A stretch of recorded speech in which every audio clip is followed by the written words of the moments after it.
Right. All right. Get my lunch out of my teeth. Happy Valentine's Day. Good to see you guys. Exactly who you want to see on Yeah. Valentine's Day. Man, you have no idea. Well, so you were, I know you don't like us spying on your radio show, but seemed optimistic about Trey. What's the Yeah, status? it looks like he was able to practice yesterday, so it looks like he'll be able to go tomorrow. So he was like, whatever protocol was kind of Yeah, cleared, it's just what I think they call concussion protocol. I mean, Bruce, I don't know much more than that. I mean, I got a lot going on, so J-Rock and the doctors tell me, and I react accordingly. What were you missing with him out of the, besides having an eighth guy, what was I missing? mean, listen, I still think, we put ourselves in position and it was a winnable game. Trey's a good player. He's a good player, who, he's had some really good games for us. He's had some other games that aren't so great, but, when he's a part of your main rotation, him not playing impacts it. And so just to have, your full allotment of players back that you're comfortable rotating through, I mean, obviously is a good thing. Talked about how difficult it is to win on the road in the Big 12. Apparently, Houston's undefeated on the road this year. Well, it's big. It's hard to win on the road in any conference, and especially the Big 12. But listen, Houston is really good, and they got a sound plan. I mean, a very sound plan that travels well. They're great defensively. They're great on the glass. They have good shooters that are willing to let it rip, and if they're not making them, they have enough confidence to keep shooting them. So, they said they have a sound plan. They don't turn the ball over. They turn you over, and all those things equate to winning. And if you're sound in all those areas, I mean, that's a style of basketball that travels. Do they look like the kind of team that you can speed up? I mean, I don't know. I wouldn't. I haven't even thought about that at all. I mean, they have really good players. They have good guards. They have good bigs. I mean, I don't know what speeding up would do. I mean, I think that both teams are going to try to play to their strengths. Obviously, we're not going to be turning down fast breaks if we can get them. I'm not expecting to just have them, go right and left. But yeah, no, they're just really good. They're really sound. I mean, obviously, guys, Coach Shamson's one of the best coaches in the game, and he does an incredible job. And when you watch him as another coach, there's a lot of respect there. And I mean, I could go on and on and on about how much I respect him and what they're doing, and I enjoy watching them play. And I know it's going to be a challenge to play against.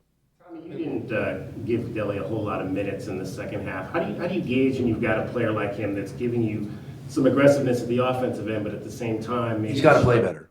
He's got to play better. And Delly knows that. We've talked about it. We need Delly shooting.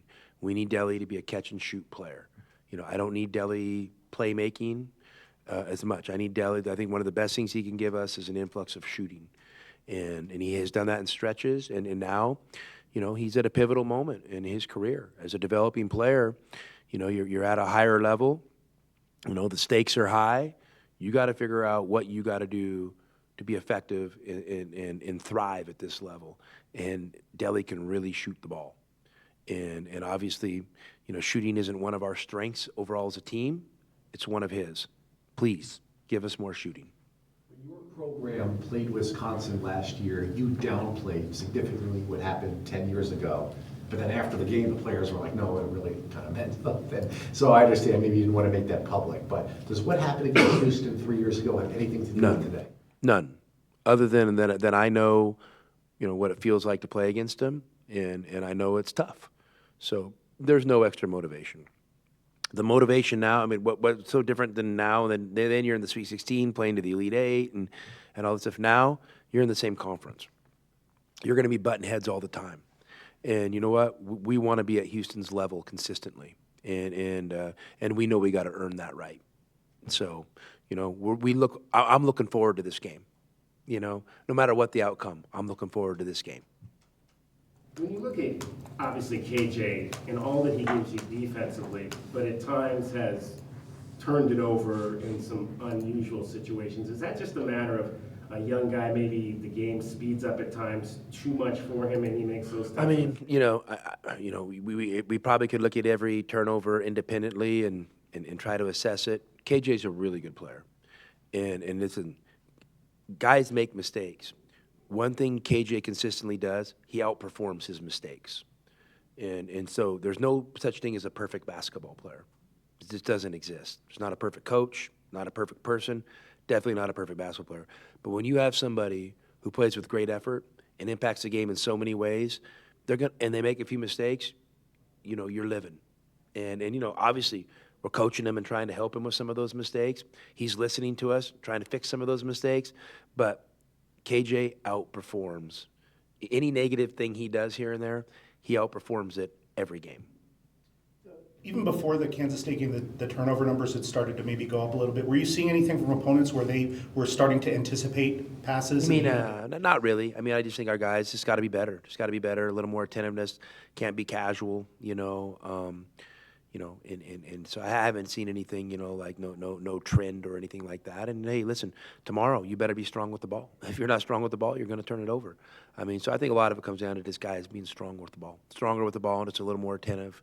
And obviously, hey, you maybe can have one, a few lesser risk plays here and there would be a good thing too. But it's always a fine line of being aggressive, and your turnovers. I mean, it's always a fine line. I mean, you could, I don't know. I guess you could try to hold the ball every possession and shoot at 29, punt it, and not turn the ball over. But I don't know if you're going to win many games doing that. So, there's just it's a little bit the give and take of the game. That happened right before Houston. Is that like a wake-up call, guys? I mean, listen. I mean, obviously, anytime we turn the ball over like we did in that game, we're going to address it. So, I don't know. I don't know if a wake-up call is the right thing, but obviously, we know, turning the ball over 17 times is not ideal. You said you were going to go back and kind of look at some of the ways you guys defended Doug McDaniel there in those ISO situations. Did you see anything that you could have done better there? I mean, sometimes you end up in these stay switch scenarios. Maybe we could have made a little bit better decision here and there on some of them. Hey, the other teams have good coaches too, and they're going to put you in situations where their talented players can make plays. And he just ended up in a few situations down the front. And I mean, it's kind of tough if you have a guy that can make kind of a running 15-foot bank shot from the right side of the floor. I mean, it's one of those things I don't know. I mean, like, what would you do differently? Because that's probably a shot you're living with. That's a tough, contested 2-point shot. Guy made it. We move on to the next play. You know what I mean? And I guess I could go back and say, man, we should have trapped that. But, like, you also want teams to shoot tough, contested twos. They're going to make some of them. And he made a couple of them in a row. I thought we gave up a few too many layups in some of our coverages, that we could have been better at and made, better decisions. And guys were just in decisions, kind of help or stay switch, scenarios, and they just, we probably could have coached it better, and they probably could have made a little bit better decision in that moment. In Kelvin's press conference yesterday, he was very complimentary towards this program, Luke, just everything. I mean, is that coaches often compliment each other, but I don't know if you have any relationship with him. I've got to know Coach a little bit, kind of being in the Big 12 in the years, and listen, got nothing but respect for him. He kind of, one of his first big coaching jobs was at Washington State, and obviously I was at, in Spokane at Gonzaga all those years, so there's just a little bit of maybe familiarity there. You just both been in the business a long time. So, he's played at McHale. He knows about McHale, so I'm sure he'll have his team ready to go. That game, you talked about how, Jaden's not necessarily looking at you all the time. Sometimes he's out there calling plays on his own, and he talked about a particular play where, Caleb made the dunk down to Henry for the dunk. How often is that happening? I don't know how often it's happening. JB, listen, he and I have a good line of communication in those games, and for the most part, if I'm telling him I think we should run something, he runs it.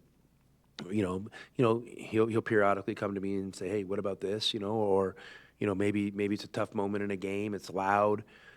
It's hard to communicate from the sideline to the floor. He has the ball in his hands. He's being pressured, so there's not a time to look at coach. You know what I mean? So in those moments, he's been great. and just kind of getting our team organized and doing things that winning point guards do. We've talked a lot about, the free flow aspect versus running sets. In those instances where you get into the droughts for minutes, is that an instance where maybe we need to see more sets run at that particular I point? mean, listen, it's one of those things, when you coach basketball, you can't live in revisionist history, because the games keeps coming at you. There have been times I've called a play and it sucked. There's been other times I haven't called a play and it's like magic. There have been times I haven't called a play and it sucked. There's been times I've called a play and it's worked really good. So, like, I don't know. I mean, I think that's just the game. The game. I mean, you're not. There's no.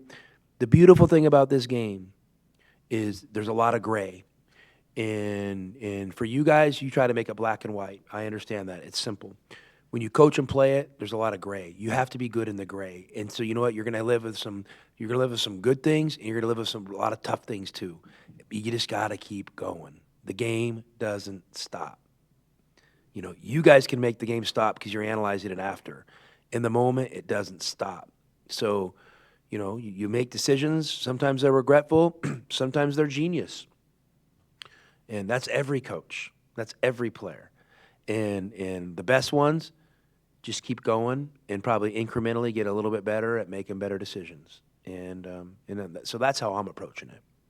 Check on Trey. Do you want to go back to starting him right away, or could he come off the bench to? Yeah, I mean, I think if he's able to play, he'll start. And what about, you'd mentioned, maybe Henry and Toby may play more together. Would that still happen, or because I mean, it could for sure. Yeah, okay. Because Toby did mention the other day there was a lot of adjustments. He thought, a lot of subtle adjustments. They just hadn't gotten used to it, and I wondered. Yeah, I mean, listen, I think they played fine together. I don't think there's a lot of crazy adjustments. I think they both just need to play the way they play and play the way they're comfortable playing within the system. So yeah, I mean, it's a lineup that if I think we can throw it out there and it can help us in segments of the game, we'll do it. How do you feel like collectively your bigs match up with them? I mean, they have like these really good shot blocking team, but nobody will be over 6'8". I think they're really long and active. Yeah, listen, they're long, they're athletic, they're active, they're tough. So hey, I'm excited to see how we match up against them. I mean, I know it's going to be a dogfight, and you know what? We want to stand toe to toe. I don't know. Maybe we get knocked down.